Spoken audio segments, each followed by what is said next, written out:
तो ये welcome you all in a new vlog. आज तुम्हारा भैया है पुराना किला।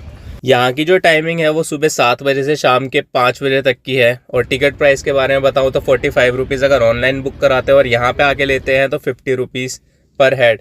ये पूरा जो किला है वो 1.5 किलोमीटर के एरिया में बना हुआ है और अंदर से इसकी सराउंडिंग्स रेक्टेंगुलर शेप की है। वैसे तो ये किला जाना जाता है पांडवों के किले के नाम से, मगर इस किले को जो बनवाया था वो मुग़ल एम्परर ने बनवाया था जिनका नाम था हुमायूं। उन्होंने इनको बनवाना स्टार्ट किया था 1533 में और ये जगह यमुना नदी के किनारे थी।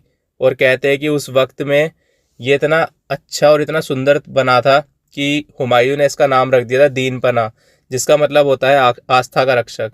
फिर 1540 में यहाँ पे शेर शाह आए और हुमायूं को हराकर उन्होंने दीनपना को बर्बाद कर दिया, मतलब इस किले को बर्बाद कर दिया और इस किले का नाम रख दिया गया शेरगाह। और फिर इसका कंस्ट्रक्शन उन्होंने अपने हिसाब से बनवाना स्टार्ट किया। इस किले में 3 गेट है जो कि रेड सैंडस्टोन से बने हुए हैं, जिनका नाम है बड़ा दरवाज़ा, वेस्ट गेट, हुमायूं दरवाज़ा, साउथ गेट, और एक और है जिसका नाम है तालाकी दरवाज़ा, जो कि फ़िलहाल बंद है और उसके बारे में ज़्यादा नॉलेज है नहीं। बाकी इस किले के अंदर एक मस्जिद भी है जिसका नाम है किला ई कूना, जो कि 1541 में बनवाई गई थी। तो ये थी इस किले की हिस्ट्री। इसके हिसाब से इस किले की पहचान यही थी जो मैंने अभी तक आपके साथ शेयर करी। पर क्या इस किले की यही पहचान है या इसकी कहानी और लंबी है? वैसे सच बताऊं तो मुझे ये किला काफ़ी ज़्यादा पसंद है, क्योंकि इस किले की जो कहानी है वो इस वक्त से कहीं ज़्यादा लंबी और पुरानी है जितनी मैंने आपके साथ अभी फ़िलहाल शेयर करी है। और सिर्फ कहानी ही नहीं है, ये किला अपनी सच्चाई दिखा भी रहा है। कैसे? चलो तो शुरू से शुरुआत करते हैं, यानी कि दी इंद्रप्रस्थ। इंद्रप्रस्थ यही नाम क्यों और आखिर ये नाम आया कहाँ से? तो ये कहानी है पांडवों के वक्त की।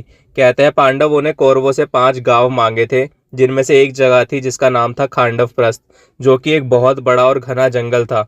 इस जगह से यमुना नदी बहा करती थी। तो पांडवों ने सोचा था कि वो यहाँ पे जंगल को साफ करके अपनी राजधानी बनाएंगे। फिर श्री कृष्ण की मदद से और विश्वकर्मा जी के आर्किटेक्चरल से यहाँ एक महल बनवाया गया। और कहते हैं कि वो महल इतना ज़्यादा खूबसूरत बना था कि उसकी तुलना सीधे इंद्र के घर से होने लगी थी।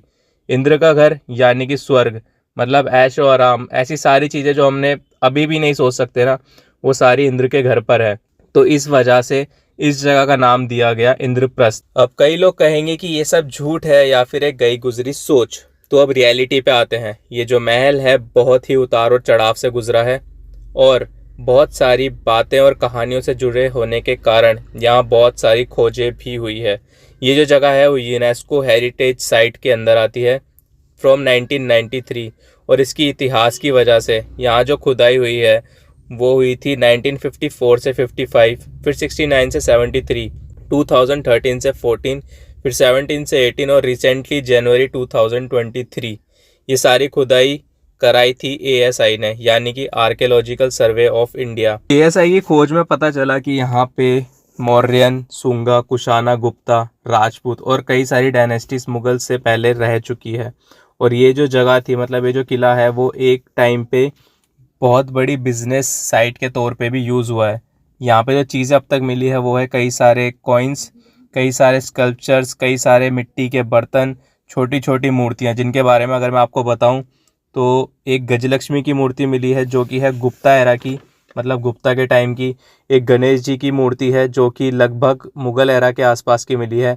एक विष्णु बैकुंठ का स्टैचू मिला है जो कि था राजपूत एरा का। और कई सारे जानवरों की हड्डियां मिली है जो उस टाइम पे यहाँ पे घूमते होंगे या फिर पाले गए होंगे। अब बात आती है पांडवों की। तो यहाँ पे अभी रिसेंट की खुदाई में पता चला है कि कई सारे बर्तन मिले हैं जो कि जिनका टाइम पीरियड माना जा रहा है पांडवों के वक्त के आसपास का। कैसे? क्योंकि उन पे जो डिज़ाइन और जो उन पे नक्काशियाँ बनी है वो उसी वक्त में बनती थी जिस समय पांडव रहा करते थे। ASI को फिलहाल एक और चीज़ का पता चला और वो ये है कि यहाँ पे इस जगह पे एक बहुत बड़ी बाढ़ आई थी, यानी कि यमुना नदी का पानी एकदम से बहुत ज़्यादा बढ़ गया था, जिसकी वजह से हस्तिनापुर और इंद्रप्रस्थ ये दोनों ही राज्य को बहुत ज़्यादा मुसीबतों का सामना करना पड़ा था। उस वक्त यहाँ पे यानी कि इंद्रप्रस्थ पे पांडवों के जो वंशज थे जिनका नाम था निचक्षु, उनका राज था। और कहते हैं कि उनको अपनी राजधानी यहाँ से उस वक्त शिफ्ट करनी पड़ी थी यमुना नदी की वजह से, कौशाम्बी में, जिसकी वजह से पांडवों का जो राज था इंद्रप्रस्थ से ख़त्म हो चुका था। तो ये थी कहानी मुगल्स के आने से पहले यहाँ की, यानी कि इस जगह का नाम कैसे पड़ा, ये जगह बनाई कैसे गई और यहाँ से पांडवों का नाम ख़त्म कैसे हुआ। बाकी अगर ये पत्थर बोल पाते तो अपनी कहानी और भी अच्छे से सुनाते, मगर फ़िलहाल ये मिट्टी में दबी हुई कहानी भी कई राज खोल रही है। और ये थी हिस्ट्री इस किले की, जिसकी वजह से इसका नाम पुराना किला पड़ा, क्योंकि ये वन ऑफ द ओल्डेस्ट किला है in Delhi. I hope you are like this vlog. बाकी चैनल पर नया है, do like share and subscribe the channel. और ये कुछ नया था जो मैंने ट्राई किया, बताना अगर आपको अच्छा लगा तो कमेंट करके, ताकि मैं और किसी जगह के बारे में इसी तरह कुछ रिसर्च वगैरह करके आपके साथ उसकी कहानी शेयर करूं।